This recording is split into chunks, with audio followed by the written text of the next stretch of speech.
네, 2021년 3월 22일 이정훈입니다. 한명숙 장관 사건에 대해서 박범계 장관이 반응을 보였는데 그 참 반응이 한마디로 가관입니다.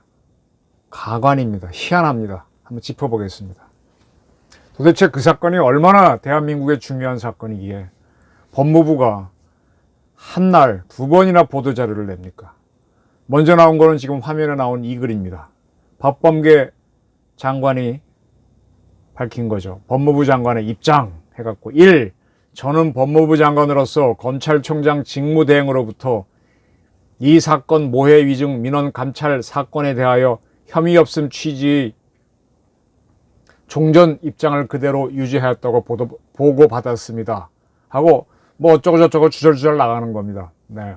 주절주절 나간다는 거 한 건 이유가 있어서 제가 붙인 겁니다. 쭉 뭐 이거 쭉 보시면은 되고요. 법무부 사이트에 들어가서 보도자료 보면 있으니까 보셔도 됩니다. 자, 여기서 이제 4번 해가지고 이런 얘기가 나옵니다. 이번 회의는 한명숙 전 총리의 유무죄가 아니라 재소자의 위증 여부를 심의하는 것입니다. 재소자의 위증 여부를 심의하는 것입니다. 그렇다면 처음부터 그거라고 얘기를 하지. 사건을 담당한 검사의 모해 위증 인지 보고와 기소 의견에 대하여 무혐의 취지로 결정한 것이 타당한지를 판단하는 것이었습니다. 이런 얘기였습니다. 이제 와서 이런 얘기를 합니다. 또 쭉 넘어가겠습니다. 또 이런 얘기도 했어요. 박범계 씨가. 조직 내에서 다른 목소리를 내는 검사에 대한 편견, 구체적이고 일관된 진술임에도 재소자라는 이유만으로 믿을 수 없다는 선입견, 제 식구 감싸기 논란에서 자유로울 수 없을 것입니다. 누가? 검찰이. 그렇게 얘기했습니다. 또 대검 부장회의조차도 그 진행 과정이 순식간에 특정 언론에 유출되어 보도되는 일이 있었습니다. 요만한 거 12건이에요. 뭐 5번 뭐 어쩌고저쩌고 쭉 나갑니다. 뭐 6번 어쩌고저쩌고 나갑니다. 이렇게 해서 6번에 3에서 검찰의 의사결정 과정에서 제 식구 감싸기와 같은 제 식구 감싸기와 같은 논란을 불식시키기 위해 향후 시민 통제 방안을 적극 검토하겠습니다. 시민 통제, 시빌리언 컨트롤을 하겠답니다. 참, 이 사건이 얼마나 대단하길래 시빌리언 컨트롤까지 일국의 장관이 이야기를 하시나요? 어느 당의 변호사도 아닌데. 이렇게 하고 난 다음에 법무부에서는 합동감찰을 통한 직접수사 관행 등 개선 추진 제목의 보도자료를 냈습니다. 박 장관이 합동감찰을 하라고 지시했거든요. 아까 제가 빠뜨렸는데 법무부와 대검의 6번의 1에 있습니다. 법무부와 대검의 엄정한 합동감찰을 통해 진상을 철저하게 규명하겠습니다. 이렇게 얘기했었습니다. 그래서 이걸 토대로 법무부 관찰을 실은 특별점검에 착수하였음. 뭐 오늘 그날부터 했다는 얘기죠. 20일부터 이렇게 쭉 하고. 뭐 역시 주저리 써놨습니다. 하나 눈에 띄는 게 2021년도 올해죠. 정책연구 용역과제로 직접 수사의 부당한 관행에 대한 개선 방안, 직접 수사 성공 여부의 평가 요소에 대한 검토를 선정해서 이걸 용역을 주겠다. 그 용역 자료를 토대로 객관성을 확보해서 어쩌고 저쩌고 하겠다. 뭐 이런 발표도 했습니다. 용역 보고 받는다. 참 우습죠. 그리고 특정 언론에 유출되는 등 공무상 기밀 유출을 방지한 대책을 마련하겠다. 늘 이래요. 자기들이 부끄러운 게 터지면은. 기자들이야 뭐 저도 쓰레기통 뒤져봤고 뭐 들고도 나와봤고 기자들이 다 그런 거지. 근데 뭐 저절로 오는 거 이런 거 정보 샜다고 이걸 그래요. 자기들이 갖다 줄 때는 언제고. 제가 하나하나 지적을 할 겁니다. 자, 박범계 장관의 입장 한번 법무부 사이트 들어가서 보시면 전문이 있습니다. 읽어보십시오.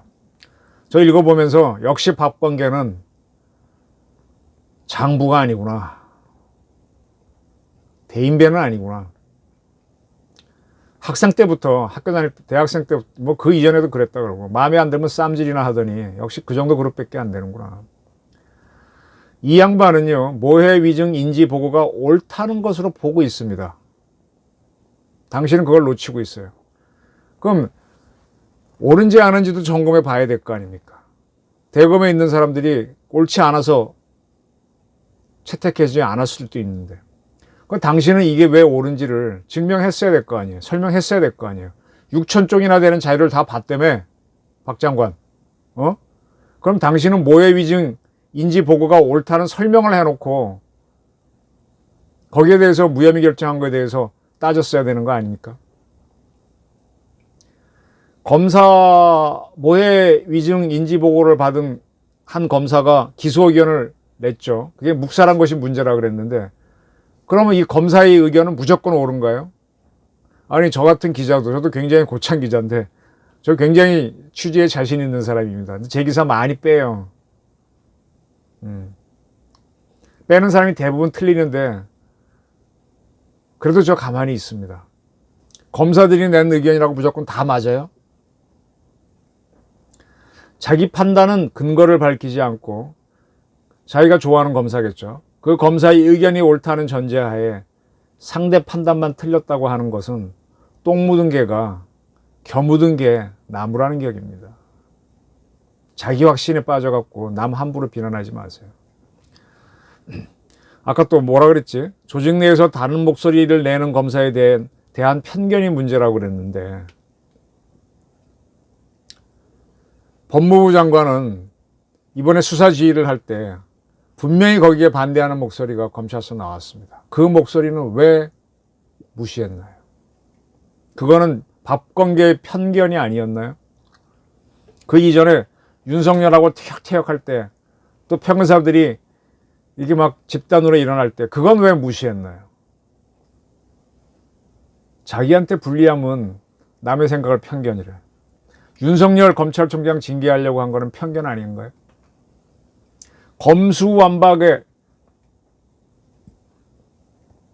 검수완박하자 그랬지 않습니까? 검수완박을 왜 해요? 그것도 편견 아니었나요? LH 사건 터지고 신도시 게이트 터지니까 검찰이 수사권 주자는 얘기가 여당에서 나오고 있는 거, 이건 또 뭐야? 검수완박하고 왜 달라? 재소자에 대한 편견을 이야기했는데, 편견이 문제죠. 검사니까 똑같은 생각을 갖고 있다라고 한때 몰았던 건 누굽니까? 또 거기에서 이문정 검사가 다른 의견을 내니까 이문정 검사 감싸기를 한 건 누굽니까? 제 식구 사건의 전범은요, 김학의 불법 출금 사건입니다. 자, 가짜 사건 번호를 넣어가지고, 엉터리죠. 출국 금지 요청서를 긴급과 정식으로 발행을 했습니다. 이게 번호가 이상하다는 건 누구나 알았어요. 근데 그걸 집행하게 했죠. 그럼 이걸 발행한 이규원 검사, 이 집행을 최종적으로 승인한 차기권 법무부 출입국 관리본부장, 그리고 이게 문제가 돼서 안양지청이 원래 안양지청한테 내려간 수사는 이걸 무마라는 수사였는데, 해보니까 반대니까 이거 누가 조작을 했구나 하고 들어가니까 그 수사를 무마한 사람이 이성윤 당시 반부패 부장 아닙니까? 근데 이 세 사람을 감싸고 있는 게 누굽니까? 제 식구 감싸고 있는 게 누굽니까? 그리고 김학의 사건, 불법 출금 사건이 일어나도록 만든 시작점은 어디입니까? 문재인 대통령이잖아요. 그걸 열심히 전달한 사람 누굽니까? 이광철 민정비서관 아닙니까? 왜 이런 거에 대해서는 한마디 말도 못하고 제 식구 감싸고 있으면서 자기 마음에 안 드는 세력이 한 거는 그렇게 이야기하나요? 자, 특정 언론에 유출되어 보도되는 것을 시비하는데 진짜 쫄짱부입니다. 싸우다 논리가 딸리면은 너 왜 나한테 반말했어 하고 말꼬리 잡아 싸우는 사람들 있죠. 딱딱 끊어주지 못하고 뒤끝이 구말리는 사람들. 그 전형을 보여주잖아요. 채널A 이동재 기자 사건, 억지로 기자 잡아넣어가지고 죄를 주기 위해서 특정 언론에게 정보를 줬던 세력이 누굽니까? 거기에 대해서 수사 한번 했어요? 수사 한번 했냐고. 진짜 비열한 검찰을 만들었지. 결론의 옳고 그름은 차치하더라도 논리와 처리 과정은 공정하고 합리적이어야 한다라고 했는데, 이 얘기는 박범계 장관이 당신 스스로한테 해야 할 이야기예요. 장관이 수사 지휘를 한 것 자체가 이번에 공정했나요? 합리적이었나요? 자기 확신에 빠져 있었지. 검찰은 정치 중립이 생명인데 박 장관 주장처럼 한명숙 전 총리가 유죄다라는 것을 인정한다면 그것을 분명히 해놓고 모해 위증 부분을 하라라고 하든지 분명히 해놓고 했었어야지. 그런 것도 못하면서 뭘 공정과 합리를 이야기합니까? 한명숙 구하기가 뻔한 것을 공정이라 그러고 합리적이라 그래요. 저는 검찰을 지켜보면서 검찰이 엉터리가 많다는 걸 알고 있습니다. 참 인권 침해적으로 하고, 제가 이렇게 같이 밤에 술 먹어본 사람 중에서 제일 술 먹기 싫은 사람이 개인적 집단으로 얘기하면 저는 판사들입니다. 진짜 건방이 하늘을 찔러요. 두 번째 얘기하면 검찰입니다. 검사들. 아나무인. 재벌 회장들도 그렇게 오만하지는 않아요. 오히려 겸손하죠. 그래서 수사할 때도 보면 참 재판할 때도 보게 되면 아나무인으로 하고 꼭 가르치듯이 하는구나 하는 걸 보는데 윤석열 씨도 늘 잘한 게 아닙니다. 지금 대권 1위로 올라가 있지만 서울중앙지검장 할 때 적폐 수사 무리하게 많이 했습니다. 저도 그때도 여러 가지 반대하는 기사를 썼었고 박근혜 대통령 다룬 것도 그렇고 한두 가지가 아닙니다. 네. 카이 사장 사건도 그렇고 윤석열 씨가 대통령이 되는 한이 있어도 잘못된 건 잘못된 겁니다. 검찰이 인권 침해한 거 많습니다. 그러나 또 검찰이 필요한 면도 있어요. 저 제대로 한 거는 조국 법무부 장관이 에 대한 수사는 참 잘했어요. 그때 윤석열이니까 치고 나가는구나 하는 게 보였는데 이걸 둘을 섞어 놓고 자기 필요할 때는 이쁜 검찰이고 마음에 안 들면 검수완박 주장해? 에이, 장관이 이 정도면 졸렬한 거죠. 지금 와서 지금 문정권 사람들이 뭐라 그래요? LH와 신도시 게이트 하려니까 검찰이 필요하다 그러지 않습니까? 검찰 빼고 계속 수사하면 자기네가 여론이 나빠지니까. 이런 일이 자꾸 벌어지면 치사한 사람은 박범계가 포함되어 있는 문정권이 되는 겁니다. 법무부와 대검이 엄정한 합동감찰을 하겠다 그랬는데 이거 딱 들으면요. 이거 진짜 계급장이 높다고 군대에 있을 때 계급장 높다고 우기면서 기합 주는 거랑 똑같은 거죠. 응? 먼저 짬밥 먹었다고 늦게 온 사람들 자기 마음대로 수화처럼 부리겠다는 건데 이건 민주경찰, 민주군대 아니고 이건 민주법무 아닙니다. 계급장난이지.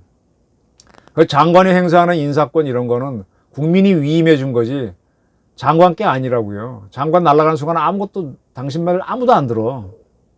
내가 인사권 제한에 고개 숙여 하는 것도 임기 동안이고 그때도 합리적으로 써야 됩니다. 제가 조직 생활하면서 이런 사람들 볼 때마다 이렇게 좀 슬슬 대들기도 하고 그랬었는데 이런 사람들 되게 겁쟁이에요. 하다 안 되니까 괴롭히겠다 계급장 가지고. 그러니까 소인배의 작태, 구말리 뒤끝을 보여주는 겁니다. 자, 시민 통제 방안을 이야기했습니다. 검찰에 대한 시빌리언 컨트롤 얘기했는데, 검찰을 국민이 다뤄야 되죠. 그거 맞죠. 권력에 대한 시민 통제도 필요합니다. 근데 문정권 사람들 보게 되면 문 대통령 스스로가 자기 맘대로 공약이란 이유로 탈핵을 그냥 해버렸잖아요. 법도 안 만들고. 이런 거 시빌리언 컨트롤 해야죠. 그리고요. 자, 제가 아무리 많이 알고 떠든다고 해도 저보고 수술하라 그러면 저 수술 못합니다. 경제까지나 문학, 예술까지는 어떻게 한다고 해도 사람 수술하라 그러면 저는 그건 못. 그거는 의사들이 해야 됩니다. 그죠? 다 전문가가 있습니다. 아무리 시민 통제가 좋아도 시민들은 비전문가예요. 그래서 마지막에는 또 전문가한테 가는 겁니다. 시민들이 거기 위임을 해주는 거죠. 재판 저도 지켜보고 해갖고 웬만큼은 이렇게 따질 수는 있지만 정확하게 들어가는 건 역시 판검사들이 더 뛰어나죠. 그래서 그 친구들이 마음에 안 들어도 인정하고 하는 건데 분리할 때는 시민 통제를 이야기해. 근데 시민 통제하면서 시민 통제 제대로 받았냐고요. 탈핵을 하려면 원자력 전문가한테 맡겨서 탈핵을 해야 제대로 되죠. 그것도 아니잖아요. 시민운동가 출신 가지고 쭉 나가니까 엉망진창이 되는 거 아닙니까? 문정부가 철저히 봐야 될 거는요. 문정부가 그렇게 노력을 한 대북정책, 안보정책이 왜 실패했느냐 이걸 봐야 됩니다. 그렇게 노력했는데 왜 김정은이는 남북연락사무소를 파괴하고 김여정이를 내세워서 떼떼니 삶은 소대가리니 이런 비난을 하고 있는지 따져봐야 될 거 아닙니까? 그런데도 지금 이 정권 사람들은 도쿄올림픽을 하긴 하는데 외국인 없이 하겠다 그러니까 아쉬워하잖아요. 도쿄올림픽에서 남북이 만나는 교류회장을 만들겠다고 그런 생각에는 하고 있었단 말이에요. 북한은 뜻도 없는데요. 자기 정책이 실패했을 때는 그 실패한 이유를 점검하고 그걸 감찰을 해야지. 자기 검열을 해야지. 남 검열만 하겠다는 게 이게 무슨 이런 엉터리. 윤석열을 징계하려고 하다 실패했을 때는 자기 점검을 해야죠. 자기 점검을 해야죠. 정치적으로 타격도 굉장히 입었는데 자기 검열이 없어. 그리고 사람은 실패해서 배우는 거잖아요. 실패는 대부분의 실패의 어머니가 되지만 실패를 열심히 분석한 사람은 성공의 어머니로 바꿉니다. 계속 밀어붙이기만 하는 그거는 실패에 익숙한 사람 내지는 고집 내지는 이념입니다. 이념. 운동권적 시각입니다. 국민을 위한 정치가 아닙니다. 저는 박범계 씨를 보면서 신당서의 선거지, 옛날에는 사람을 쓸 때는 처음에는 시험을 봐서 쓰지만 나중에는 추천을 해서 쓰는 게 더 잘 본다 그럽니다. 뭐 우리도 입사시험 같은 거 보게 되면 처음에 시험 보지만 마지막에 면접을 통해서 일종의 사람을 보는 거잖아요. 추천까지는 아니지만 그렇게 해서 뽑지 않습니까? 그래서 이제 사람을 보는 눈으로 신원서판은 많이 나와 있습니다. 이게 시험 볼 때 좀 사람이 좀 늠름해야죠. 태도가. 똥방 걸음 걷지 말고 딱 당당하게 걷고 호보 걸음, 호랑이 걸음 걷고 말도 좀 분명히 하고 조리 있게 하고 문장력도 있고 글도 제대로 쓰고 판단력도 있고 네, 이 정도면 인재는 맞습니다. 근데 이거 가지고 국가를 이끄는 사람은 안 돼요. 그 다음부터는 덕제로가 있어야 됩니다. 네 가지를 갖추고 난 다음에 인격입니다. 인격. 인격이 안 되면 간단하게 말하면 대장부 대인배가 되라는 얘기입니다. 소인배들이 정치하면 나라 망합니다. 그 다음에 자기의 그 재능을 재능이 재주가 있어야 돼요. 신원서판 정도는 그냥 자격증 갖고 있는 거고 아니 그냥 사법시험 붙었다고 해서 다 똑같은 판사가 검사인 줄 아십니까? 천만의 말씀. 거기도 1등한 재판 잘하는 판사가 있고요. 날라리 판사 있습니다. 기자도 똑같습니다. 인류 기자하고 그도 기자인데 그 정도 하겠지. 기본적인 건 하죠. 근데 어려운 취재 들어가면 확 벌어집니다. 그래서 기본적으로 1등할 수 있는 재주가 있어야 됩니다. 근데 이 재주를 공정하게 쓰지 않고 자기 편을 위해 쓰면 그건 독이 됩니다. 본인한테도 독이 됩니다. 덕이 없어서 인격이 어긋난 것도 본인한테 덕이 돼요. 나중에는. 그 다음에 마지막에는 자기 재능과 인격 그 모든 거를 공정함을 위해서 국민을 위해서 쓰겠다는 헌신적인 노력을 할 수 있어야 돼요. 자기 편만 해서 쓰게 되면 독이 됩니다. 덕제로라는 문제로 딱 들어가게 되면 박범계 씨는 가입합니다. 저는 지금 문재인 정권 사람들은 어제도 이야기했지만 386 세대들이 줄줄이 몰려 있어요. 8일 낙번 중심으로. 자기들끼리 하니까 실수를 해도 뭐 괜찮아 하고 넘어가는 거죠. 그게 다수 의견인 줄 아는데 그게 아닙니다. 그 자들은 자기 울타리에 갇혀서 실패된 정책을 갖고도 계속 30년째 몰고 오는 자들입니다. 그 관점으로만 세상을 보니까 법무부 장관의 입장 같은 글이 나오는 겁니다.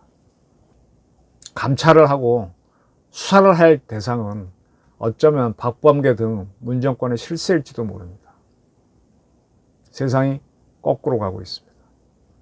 박범계 장관의 입장을 보면서 참담하고 대한민국이 정신 안 차리면 나라가 잘못되겠구나 하는 생각을 해봅니다. 경청해 주셔서 감사합니다.